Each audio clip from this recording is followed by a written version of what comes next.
Turabaramukije inshuti bakunzi bacu muduteze yombi aho muri mu bice bitandukanye. Turabaramukije tubifuriza igitondo cyiza, tubifuriza kuzinduka mwerekeza mu mirimo itandukanye ya buri munsi. Turi mu gitondo cyo kuri uyu wa gatandatu itariki 21 ukwezi kwa gatandatu umwaka w'ibihumbi 2024. Ni igitondo tuzindukanye amakuru adasanzwe, ni igitondo tuzindukanyemo update amakuru tugiye guhera ku bisasu ku modoka z'intambara za Burende. Ingabo za Congo FARDC zirimo kubyina akanyamuneza. Burende zigera ku 100 zamaze kugezwa ku butaka bwa Repubulika Demokarasi ya Congo. Agahuru k'imbwa noneho karahiye, abarwanyi ba M23 babuze aho berekeza.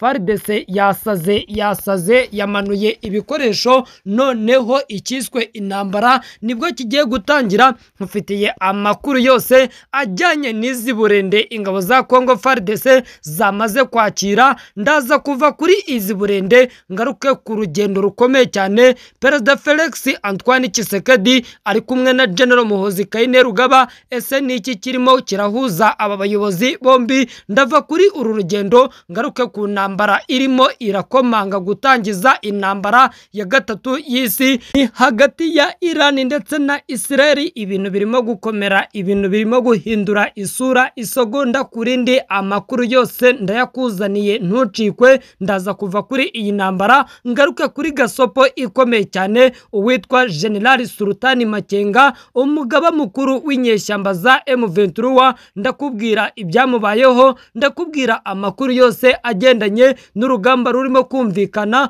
muri teritwari ya Warikare mu mujyi wa Bukavu, umujyi wa Uvira. Ibintu bikomeje gukomera, ibintu bikomeje kurushaho guhindura isura. Wowe icyo nkusaba, nimba ari ubwa mbere udukurikiye, jya munsi ya video wikandire ijambo subscribe, wikandire like, ubundi udukurikire 5 kuri 5. Gusa reka mbanze nsuze uwitwa Mugabo James, nsuze uwitwa Nitanga, nsuze uwitwa Nyiransabimana, nsuze uwitwa Habimana Jackson. Nawe nkusabe kujya munsi ya video umbwire aho uherereye, ubundi nkusuze 5 kuri 5. Ubundi aya makuru yose ukomeze kuyakurikira nk'uhibereye 5 kuri 5. Agahuru k'imbwa noneho karahiye. FARDC yamaze guhabwa za Burende zigiye kwifasha guhangana n'umutwe wa M23. Igisirikare cya Repubulika Iharanira Demokarasi ya Congo cyamaze kwakira ibimodoka bya Burende bigera ku 100 kiri guhabwa na sosiyete ya International Golden Group. Iyi ni sosiyete ikomeye cyane, iyi ni sosiyete yo mu Barabu. Amakuru atugeraho amaze gutangazwa n'ibinyamakuru bitandukanye, by'umwihariko ikinyamakuru African Intelligence kivuga ko ziriya modoka z'intambara zidatoborwa n'amasasu habe na gato, zidatoborwa n'imiringa y'amabombe. Izi ntwaro zamaze kugezwa ku butaka bwa Congo zigiye kwifashishwa guhangana n'abarwanyi b'umutwe wa M23 mu ntambara irimo kubera mu burasirazuba bw'iki gihugu. Iki gitangazamakuru cyadutangarije ko izi mbunda zimwe zamaze kugezwa mu bice bitandukanye, by'umwihariko muri Gicurasi. Burende zisaga 30 zo mu bwoko bwa Kasai nimero ya 2 zageze muri RDC zinyujijwe ku cyambu cya Matidi gerereye mu ntara ya Congo Centre. Izi Burende zamaze kugezwa angaha kugira ngo zitangire zihabwe abasirikare. Binavuga ko hari izamazwe kugezwa mu ntara ya Kivu y'Amajyaruguru. Izibarirwa mu 10 nazo zamaze koherezwa, by'umwihariko izibarirwa mu 10 zamaze kugezwa Irumbashi mu ntara ya Katanga. Izi zamaze guhabwa abasirikare b'umutwe udasanzwe urinda perezida w'iki gihugu Felix Antoine Tshisekedi. Izindi Burende bivuga ko zigomba kwagurwa, zigomba kugurwa zikagezwa muri regime ya 13, aho ingabo za FARDC zisanzwe zifite ikigo gisirikare gikomeye cyane. Izi ngabo zizahabwa ziriya Burende ni ingabo zidasanzwe zigomba kujya kurwana aho rukomeye. Hari n'amakuru avuga ko batayo 3 zamaze kugezwa mu gace ka Mainema ni muri Kindu. Bivuga ko izi batayo uko ari 3 zigiye guhabwa izi mbunda zigera kuri 70 zitangire zinyanyagize amabombe aremereye, amabombe adasanzwe ku barwanyi ba M23. Nyamara FARDC nubwo irimo gukora ibingibi, abarwanyi ba M23 barimo barakubita agatoki ku kandi, barimo baragaragaza ko bagiye kongera kwisubiza iyi miringa y'amabombe, barimo kugaragaza ko bagiye kurwana umenerezo ariko bakisubiza ibi bikoresho by'ingabo za Congo FARDC. Amakuru yamaze kumenyekana nuko uwitwa Lieutenant Colonel Wiringoma usanzwe uvugira izi nyeshyamba za M23 yavuze kuri ibingibi yishongora, avuga ko haba ibimodoka bya Sadeke, haba ibimodoka bya FARDC, haba ibimodoka bya Burundi babifatiye mu mujyi wa Goma ubwo babamburaga umujyi wa Goma bakafata n'umujyi wa Bukavu. Lieutenant Colonel Wiringoma yibukije FARDC, yibukije Perezida Felix Antoine Tshisekedi ko badakangwa n'imirindi y'ubushishi, badakangwa n'imirindi y'ubushishi, bateguye kurwana paka kugeza ku munota wa nyuma. Tugarutse kuri izi mbunda bivugwa ko zamaze kugezwa mu basirikare ba FARDC. Amakuru twamaze gutohoza nuko mu Gushyingo 2024 nibwo iyi sosiyete yasinye amasezerano na sosiyete ya International Golden Group, amasezerano yerekeye kugurisha izi ntwaro. Muri ayo masezerano icyo twabashije kumenya nuko amagingo aya masezerano agomba kuzarangira muri 2026. Impande zombi zumvikanye ko leta ya Kinshasa igomba kwishyura miliyoni 70 azahabwa abakuru b'iyi sosiyete. Leta ya Kinshasa nayo igahabwa burende zisaga 160 zo kuyifasha mu kwicungira umutekano. Bivugwa ko burinde imwe ifite ubushobozi bwo gutwara imbunda zo mu bwoko bwa kanoni 20 zirasa mu ntera y'metero 12 nk'uko byamaze gutohozwa, nk'uko byamaze kugera ahagaragara. Tukiri ku makuru ajyanye na bimwe mu bikomeje kubera ku butaka bwa Kongo, reka ngaruke kuri General Muhoozi Kainerugaba, umugaba mukuru w'ingabo za Uganda. General Muhoozi Kainerugaba ari Kinshasa muri Repubulika Iharanira Demokarasi ya Kongo mu ruzinduko rw'akazi. Kuri uyu wa gatanu itariki 20 Kamena nibwo General Muhoozi Kainerugaba yageze muri RDC. Amakuru avuga ko uruzinduko rugamije gusuzuma imigendekere y'ibikorwa bya gisirikare bizwi nka Operation Shuju ingabo za Uganda zifatanyemo n'iza Kongo mu rwego rwo kurwanya umutwe w'iterabwoba wa ADF. Ni ibikorwa ingabo z'ibihugu byombi zihuriyeho kuva mu mwaka wa 2021. Kuva Operation ya Shuju yatangira, igisirikare cya Uganda cyakunze kwigamba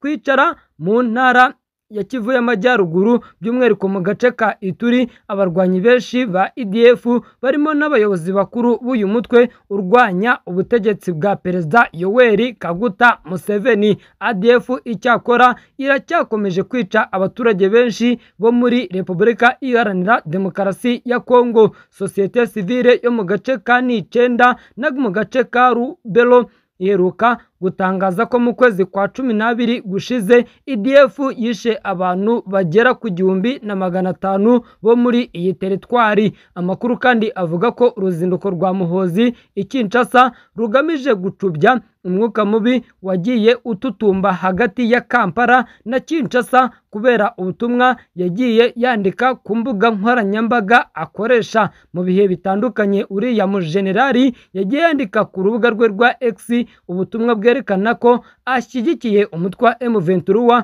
uri mu ntambara na RDC, ibyagiye birakaza abategetsi b'iki gihugu kugeza ku rwego rwo guhamagaza ambasaderi wa Uganda ngo atange ibisobanuro.